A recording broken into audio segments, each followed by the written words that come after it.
Hari ini, sambil memikirkan Kristus Ansanghong yang berjalan di jalan Injil selama 37 tahun, marilah kita mengambil masa untuk pelajari firman Tuhan di bawah tajuk Bapa Ansanghong ialah Tuhan, Kristus yang datang kali kedua. Setiap kali kita membuktikan tentang Kristus Ansanghong, Ibu Syurgawi, dan Injil, ramai orang bertanya, mengapa kamu percaya Ansanghong sebagai Tuhan? Dalam perkataan mengapa, ada niat mereka. Dia datang ke bumi ini dalam badan manusia, sama seperti kita, bukan? Kita akan bertemu dengan orang yang bertanya sedemikian, dalam arti, bukankah dia hanya seorang manusia? Setiap kali kita bertemu dengan orang seperti itu, kita perlu merenungkan iman sendiri tentang mengapa saya percaya bahwa Ansanghong adalah Tuhan. Mengapa kamu mempercayai Ansanghong sebagai Tuhan? Ketika kita tiba-tiba diberikan pertanyaan ini, janganlah berfikir, memang ada kandungan tentang itu dalam Alkitab, di mana ayat-ayat itu, tetapi kita harus bersiap untuk memberikan jawaban yang sederhana. Kristus Ansanghong ialah Tuhan, kerana Dia telah memberikan kita kehidupan yang tidak dapat diberikan oleh manusia, atau kerana Dia telah memberikan kita pengampunan dosa yang hanya dapat diberikan oleh Tuhan, atau Dialah Tuhan kita kerana Dia memberitakan perjanjian baru. Ini kerana Alkitab dan para Nabi mengatakan bahawa orang yang melakukan semua ini adalah Tuhan yang kita mesti terima. Dikatakan bahawa kita mesti mengenal Tuhan apabila Dia diam di antara kita dalam badan manusia.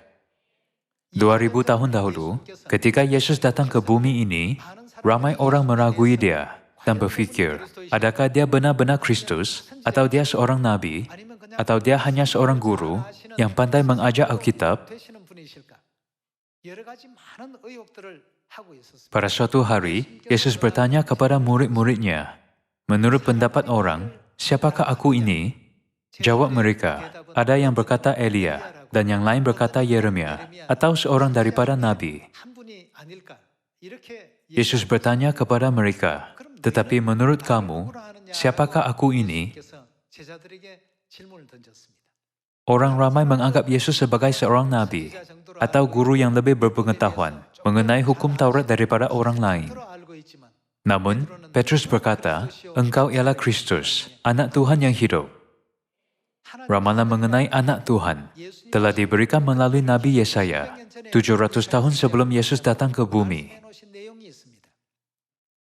Buku Yesaya bab 9 ayat 5 berkata, sebab seorang anak telah lahir untuk kita, seorang putera telah diberikan untuk kita.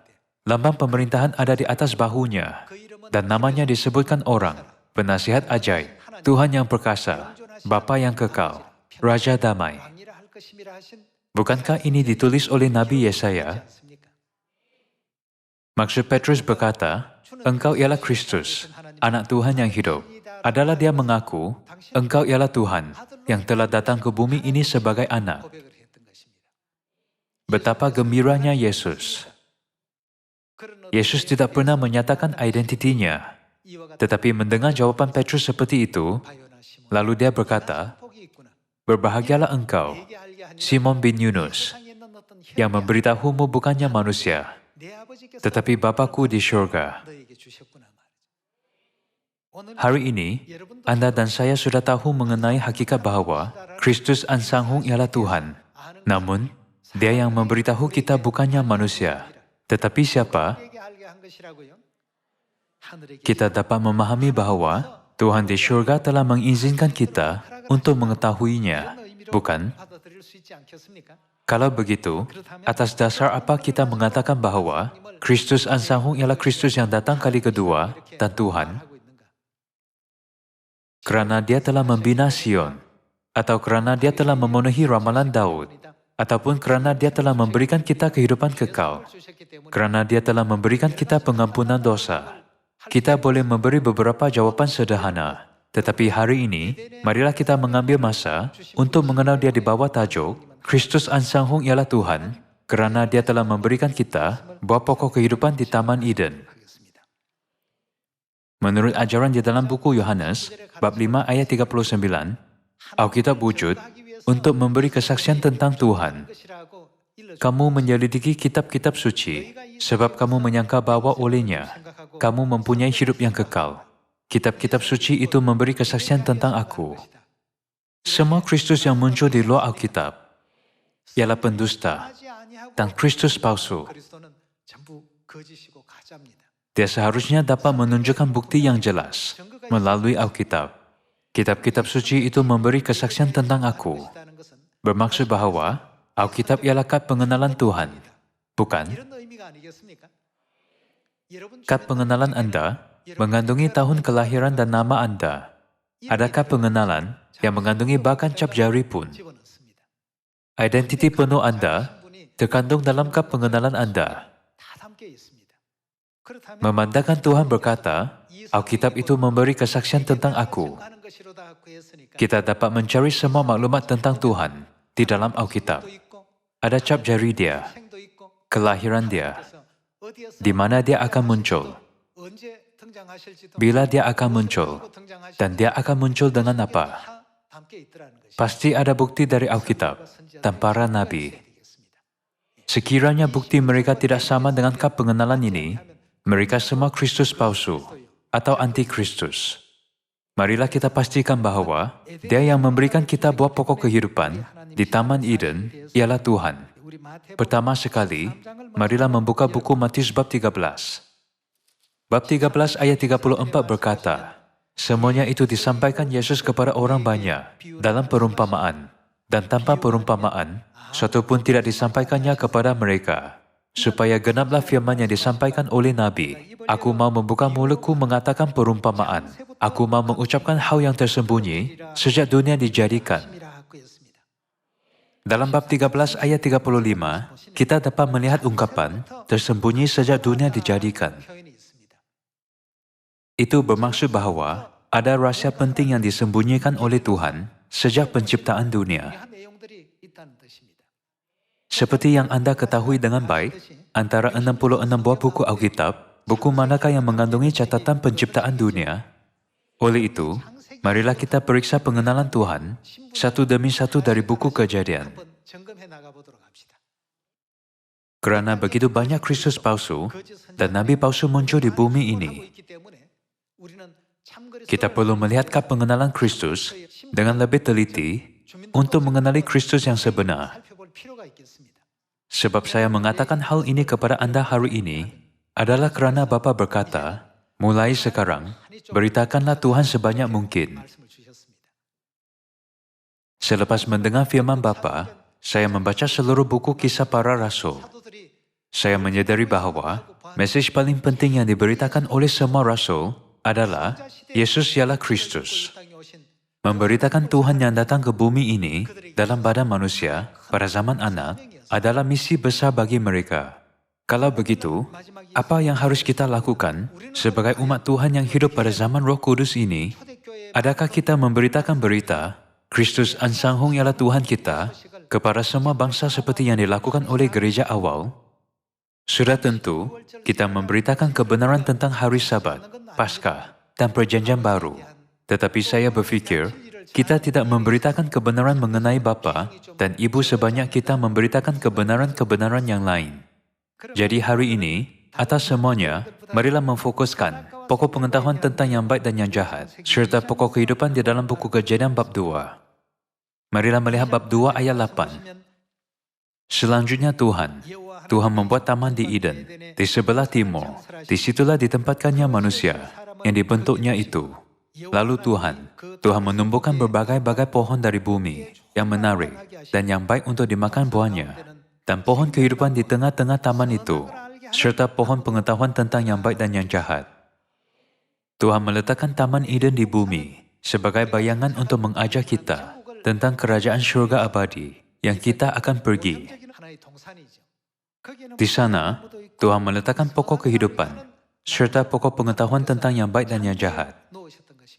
Matius bab 13 berkata bahawa Yesus menyatakan semua hal melalui perumpamaan. Oleh itu, semua peristiwa yang berlaku di Taman Eden juga suatu perumpamaan penting yang mengandungi maksud ramalan.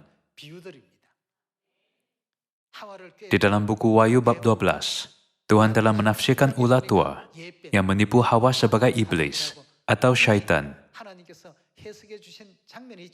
Seperti ini, semua hal yang berlaku di Taman Eden diberikan kepada kita sebagai suatu perumpamaan, bukan?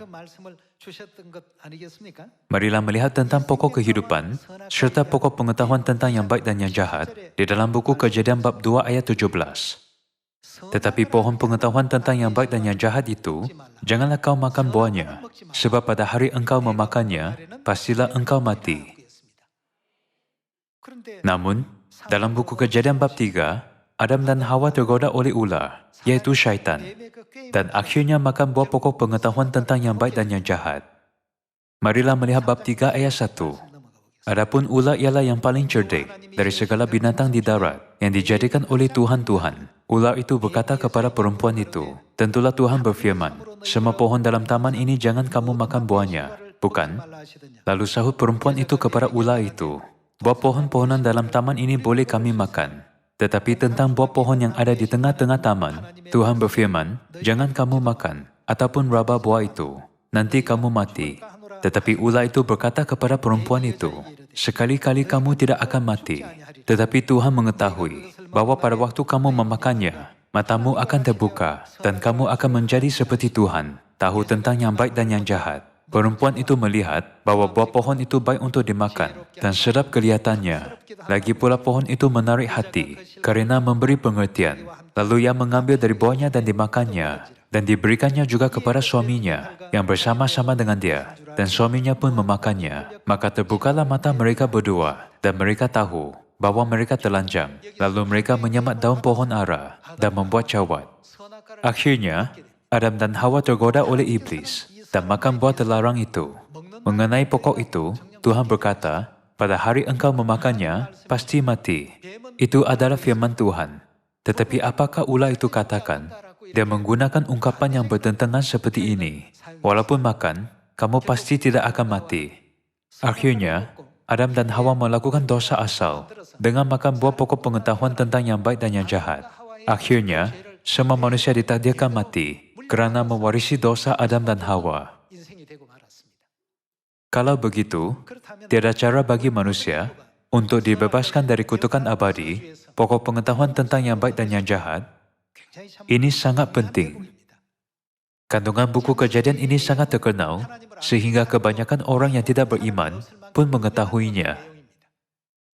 Seluruh dunia mengetahui tentang pokok pengetahuan tentang yang baik dan yang jahat, tetapi tidak tahu tentang buah pokok kehidupan.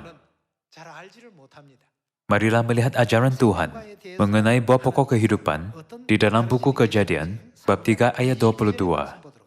Berfirmanlah Tuhan, sesungguhnya manusia itu telah menjadi seperti salah satu dari kita, tahu tentang yang baik dan yang jahat. Maka sekarang jangan sampai ia mengulurkan tangannya dan mengambil pula dari buah pohon kehidupan itu dan memakannya, sehingga ia hidup berapa lama? Untuk selama-lamanya.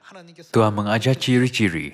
Jika makan buah pokok pengetahuan tentang yang baik dan yang jahat, kita akan mati. Jika makan buah pokok kehidupan, akan hidup selama-lamanya. Walaupun Adam dan Hawa telah ditakdirkan mati dengan makan buah pokok pengetahuan tentang yang baik dan yang jahat, apa yang akan berlaku jika mereka makan buah pokok kehidupan? Dapat hidup buat selama-lamanya. Namun, Tuhan melarang pendosa memakan buah pokok kehidupan dengan tangan mereka. Ayat 23 berkata, lalu Tuhan mengusir dia dari Taman Eden, supaya ia mengusahakan tanah dari mana ia diambil. Ia menghalau manusia itu, dan di sebelah timur Taman Eden, ditempatkannya beberapa kerub dengan pedang yang bernyala-nyala dan menyambar-nyambar untuk menjaga apa? Jalan ke pohon kehidupan.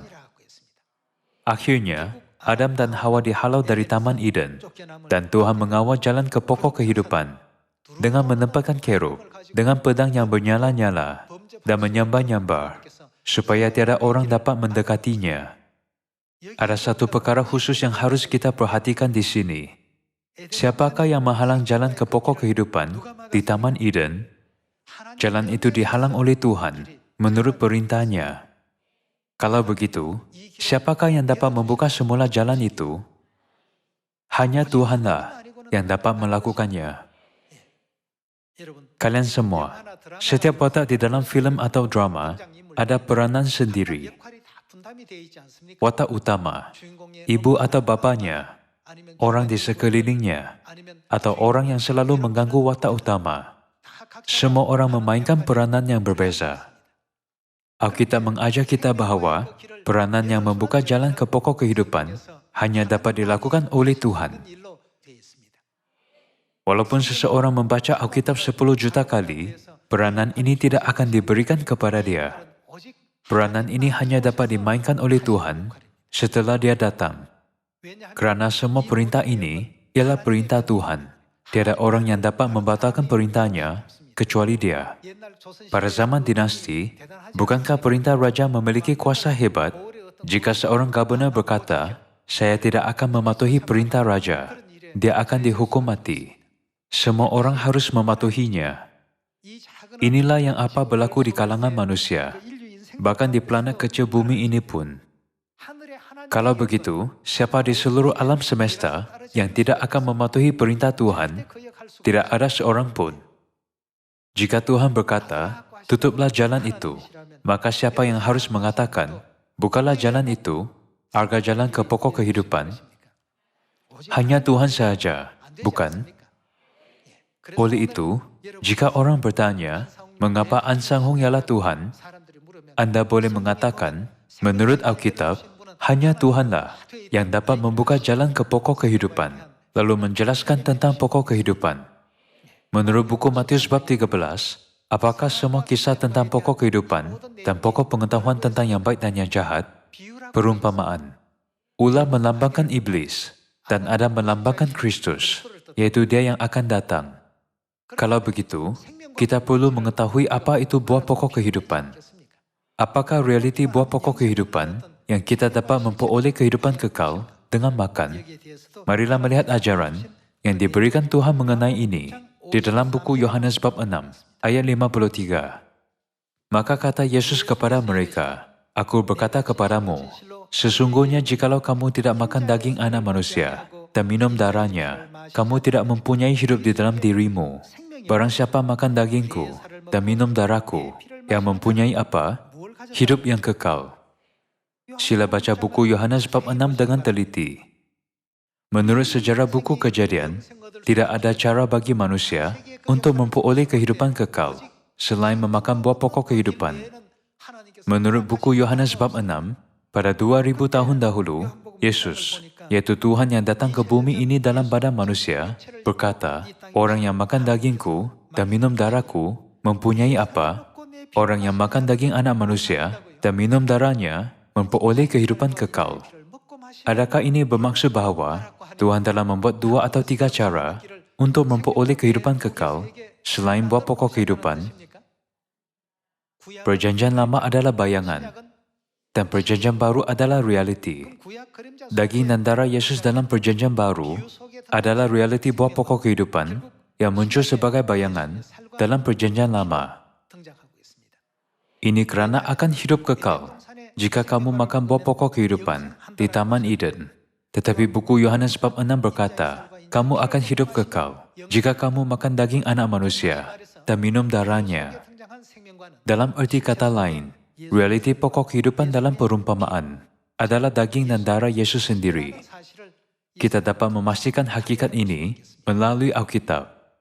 Marilah teruskan dengan ayat 54. Dan aku akan membangkitkan dia pada akhir zaman, sebab dagingku adalah benar-benar makanan, dan darahku adalah benar-benar minuman.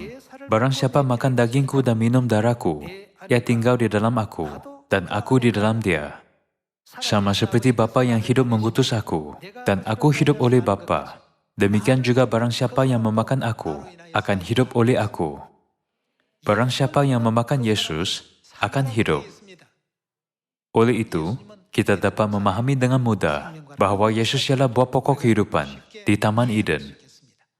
Marilah teruskan dengan ayat 58. Inilah roti yang telah turun dari syurga, bukan roti seperti yang dimakan nenek moyangmu, dan mereka telah mati. Barang siapa makan roti ini, ia akan hidup selama-lamanya. Orang yang tidak makan daging anak manusia dan darahnya, ialah orang yang tidak makan buah pokok kehidupan. Tetapi orang yang makan daging anak manusia dan darahnya, ialah orang yang telah makan buah pokok kehidupan. Kalau begitu, pada 2000 tahun dahulu, bagaimana Yesus membuat manusia makan serta minum daging dan darahnya, inilah hal yang sangat penting. Marilah mencari jawaban dengan melihat buku Matius, bab 26 ayat 17. Pada hari pertama dari Hari Raya Roti Tidak Beragi, datanglah murid-murid Yesus kepadanya dan berkata, "Di mana engkau kehendaki kami mempersiapkan perjamuan Paskah bagimu?" Ada orang yang mungkin bertanya, mengapa Paskah tiba-tiba muncul semasa berbicara tentang daging dan darah Yesus? Ada hubungan yang sangat penting antara daging dan darah Yesus dengan Paskah. Marilah melihat ayat 18. Jawab Yesus, "Pergilah ke kota kepada si Anu dan katakan kepadanya, pesan guru, waktuku hampir tiba. Di dalam rumah mula aku mau merayakan Paskah bersama-sama dengan murid-muridku." Lalu murid-muridnya melakukan seperti yang ditugaskan Yesus kepada mereka dan mempersiapkan Paskah. Inilah babak persiapan Paskah. Dalam upacara Paskah, kita dapat menjumpai makna daging dan darah Yesus. Ayat 26. Dan ketika mereka sedang makan, Yesus mengambil roti, mengucap berkat, memecah-mecahkannya, lalu memberikannya kepada murid-muridnya, dan berkata, "Ambillah, makanlah, inilah tubuhku, yang bermaksud daging anak manusia." Ayat 27. Sesudah itu ia mengambil cawan, mengucap syukur lalu memberikannya kepada mereka, dan berkata, "Minumlah kamu semua dari cawan ini." Mengambil cawan yang terkandung air anggur Paskah, dia berkata, "Minumlah kamu semua dari cawan ini." Ayat 28. Sebab ini, air anggur Paskahlah darahku, darah perjanjian, yang ditumpahkan bagi banyak orang untuk pengampunan dosa. Dalam arti kata lain, Yesus menjanjikan bahwa roti Paskah ialah dagingnya dan air anggur Paskah ialah darahnya. Dengan memanggil janji itu sebagai perjanjian baru, dia menjadikan kebenaran Paskah lebih kukuh. Buku Lukas bab 22 ayat 7. Maka tibalah hari raya roti tidak beragi, yaitu hari di mana orang harus menyembelih domba Paskah. Lalu Yesus menyuruh Petrus dan Yohanes, katanya, "Pergilah, persiapkanlah perjamuan Paskah bagi kita, supaya kita makan." Kata mereka kepadanya, "Di manakah engkau kehendaki kami mempersiapkannya?" Jawabnya, "Apabila kamu masuk ke dalam kota, kamu akan bertemu dengan seorang yang membawa kendi berisi air. Ikutilah dia ke dalam rumah yang dimasukinya, dan katakanlah kepada tuan rumah itu, 'Guru bertanya kepadamu, di manakah ruangan tempat aku bersama-sama dengan murid-muridku akan makan Paskah?' Lalu orang itu akan menunjukkan kepadamu sebuah ruangan atas yang besar yang sudah lengkap. Disitulah kamu harus mempersiapkannya." Mereka mendapati semua seperti yang dikatakan Yesus kepada mereka. Lalu mereka mempersiapkan Paskah. Yesus duduk makan bersama-sama dengan rasul-rasulnya. Katanya kepada mereka, "Aku sangat rindu makan Paskah ini bersama-sama dengan kamu sebelum aku menderita." Marilah pergi ke ayat 19 dan melihat babak makan Paskah. Lalu ia mengambil roti, mengucap syukur, memecah-mecahkannya, dan memberikannya kepada mereka. "Inilah tubuhku yang diserahkan bagi kamu." Dengan memecah dan memberikan roti Paskah, dia berkata, "Inilah tubuhku, yaitu dagingku. Perbuatlah ini menjadi peringatan akan aku." Demikian juga dibuatnya dengan cawan yang mengandungi anggur Paskah. Sesudah makan, ia berkata, "Cawan ini adalah apa? Perjanjian baru oleh darahku, yang ditumpahkan bagi siapa? Bagi kamu. Bagi umat manusia yang mewarisi dosa asal Adam dan Hawa." Perkara terbaik yang dapat dilakukan oleh Tuhan adalah memberi mereka makan buah pokok kehidupan. Di dalam Yohanes, Matius dan Lukas, Yesus sendiri membuktikan orang yang makan daging anak manusia dan minum darahnya mempunyai kehidupan kekal. Apakah kebenaran perjanjian yang membolehkan kita makan serta minum daging dan darah Yesus? Kebenaran Paskah perjanjian baru. Jika kebenaran Paskah perjanjian baru ada di suatu tempat, apa yang mesti ada di sana? Ada buah pokok kehidupan. Anda dan saya menyambut Paskah setiap tahun. Kita makan buah pokok kehidupan setiap tahun. Namun, bolehkah kita makan buah pokok kehidupan tanpa izin Tuhan? Kita tidak boleh memakannya. Kita dapat makan buah pokok kehidupan, bermaksud bahwa siapa telah membuka jalan itu semula dan memberikan kita buah pokok kehidupan? Siapakah yang telah datang? Tuhan telah datang. Siapakah yang memberi kita roti dan air anggur Paskah? Bapa An Sang Hong dan Ibu Syurgawi Yerusalem Baru yang telah datang bersamanya. Semua pintu tertutup itu telah dibuka oleh Kristus An Sang Hong. Kalau begitu, kita harus mengenal Dia sebagai siapa. Sesungguhnya, inilah Tuhan kita yang kita nanti-nantikan supaya kita diselamatkan. 2000 tahun dahulu, orang Farisi dan ahli-ahli Taurat menganiaya serta memfitnah Yesus. Setiap kali Yesus memberitakan Injil atau kemana sahaja Dia pergi, mereka melakukan perbuatan jahat.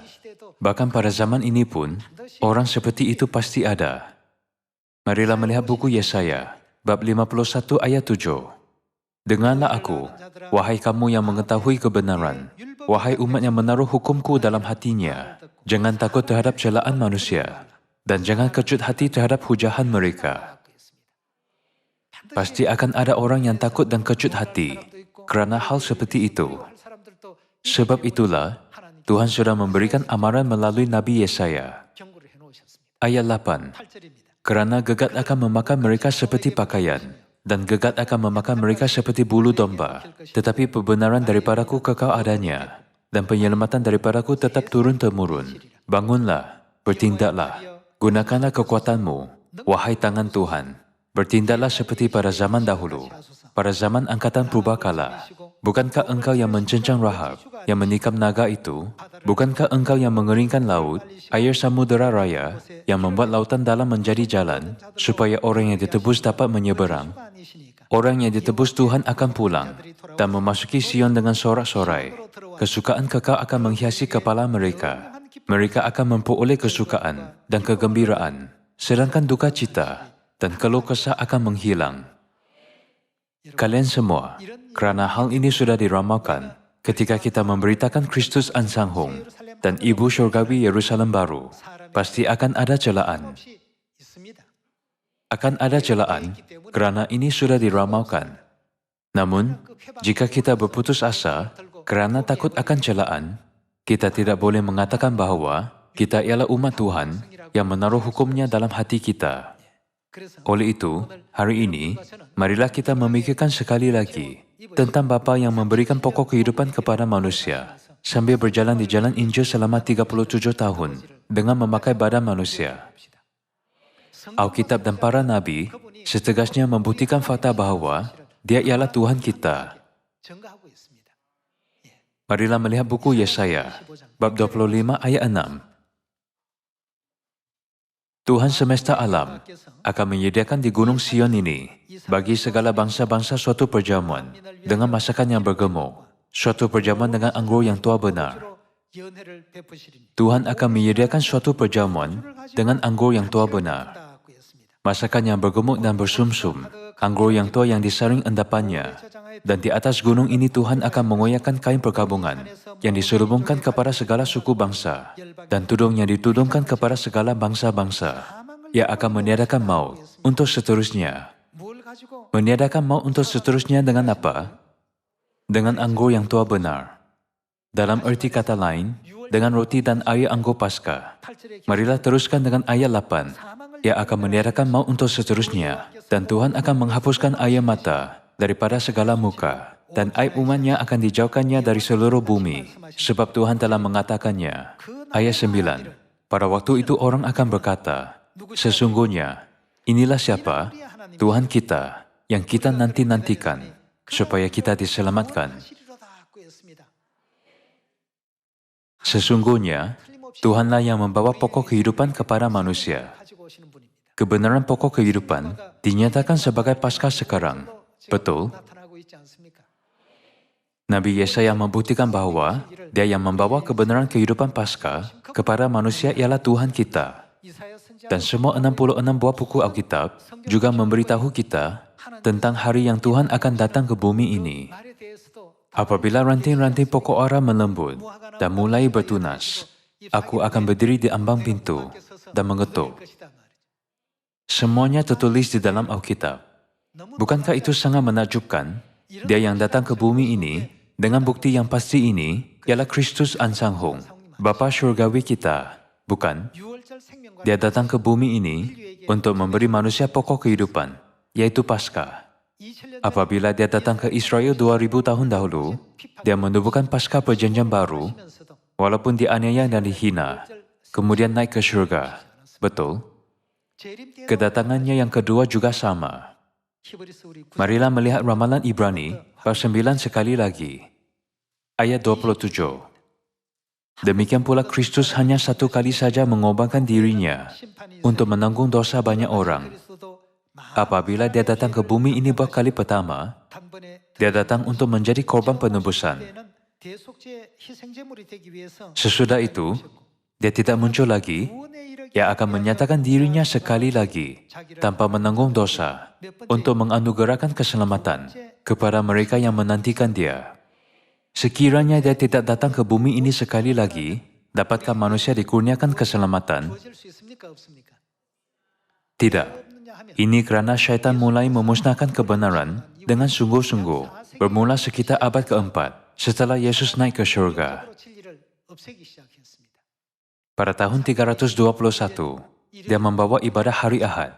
Ketika ibadah hari Ahad muncul, hari Sabat hilang secara semula jadi.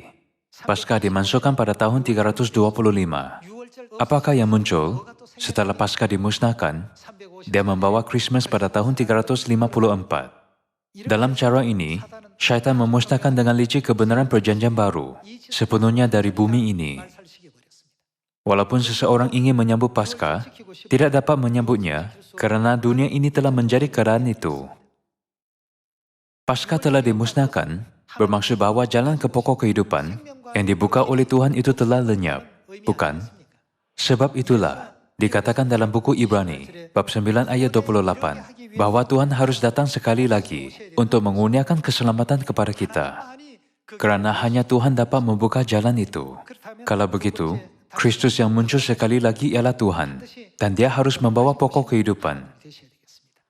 Kalian semua, lihatlah banyak gereja di sekeliling kita hari ini. Ada terlalu ramai orang yang tidak tahu apa itu Paskah, walaupun ia berada dalam Alkitab. Mengapakah syaitan menyembunyikan Paskah supaya manusia tidak dapat menyambutnya? Dikatakan dalam Daniel bab 7 bahawa syaitan akan mengubah waktu dan hukum. Betul? Sekiranya perintah kehidupan Tuhan disembunyikan, kita tidak dapat melihat siapa, syaitan melakukan sebegitu supaya kita tidak dapat melihat Tuhan. Jika kita tidak dapat melihat Tuhan, kita akan menolak dan tidak mengikut semua firman yang keluar dari mulutnya. Sebab itulah syaitan mengubah waktu dan hukum. Setelah pelajari Paskah, kita berfikir Paskah ialah buah pokok kehidupan. Siapakah mengisytiharkan keselamatan kepada manusia dengan kebenaran ini? Kita dapat tahu bahawa Dialah Kristus Ansanghong, yaitu Bapa Surgawi kita.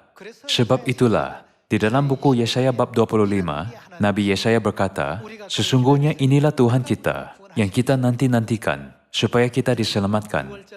Kalian semua, siapakah yang membawa roti dan air anggur Paskah, yaitu pokok kehidupan kepada kita? Bapa Ansanghong. Kalau begitu, siapakah dia? Dialah Tuhan yang dibuktikan oleh Alkitab dan para Nabi.